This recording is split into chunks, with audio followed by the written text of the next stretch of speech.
devant l'histoire, il nous revient de faciliter la conduite de la transition au CNRD, malgré le retard orchestré de façon délibérée de certains responsables en charge des départements concernés pour le retour à l'ordre constitutionnel. Étant donné les enjeux, le CNRD et les acteurs politiques guinéens doivent se retrouver en compatriotes pour requalifier le contenu de la transition de sorte que la communauté internationale soit rassurée et convaincue que les crises guinéennes se réjouissent désormais entre les Guinéens. Pour rappel, les partis politiques membres de l'Union sacrée des forces vives de Guinée ont été de ceux qui pensent que cette transition devrait prendre fin comme prévu. Mais il ressort qu'au regard de la conjoncture actuelle, surtout avec l'explosion du dépôt central des hydrocarbures de Kaloum, cette date pourrait difficilement tenir.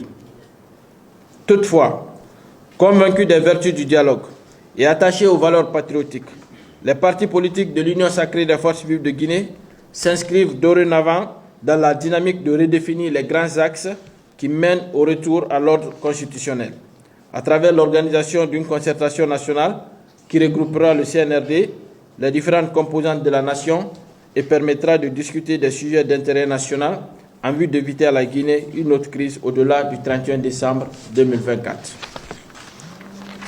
Aujourd'hui, personne n'ignore la présence des prémices de risque imminent d'une crise politique. Cette initiative dont nous sommes porteurs s'explique par cet état de fait regrettable latent. Ne dit-on pas qu'il vaut mieux prévenir que guérir? Donc, il s'agit d'anticiper sur la crise à travers ce cadre de concertation pour trouver un consensus politique facilitant légitimement le retour à l'ordre constitutionnel.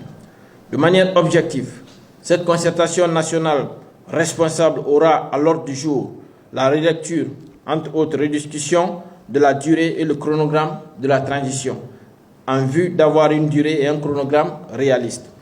À l'issue de cette conférence de presse, la coordination nationale de l'Union sacrée entamera dans les prochaines heures et les prochains jours des prises de contact avec toutes les composantes de la nation, des partenaires techniques et financiers, en vue d'accorder à notre démarche un caractère inclusif, solennel et participatif.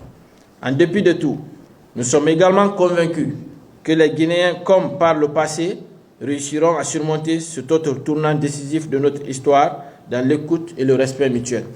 Vive la République, Conakry le 14 octobre 2024, la coordination nationale de l'Union sacrée des forces vives de Guinée.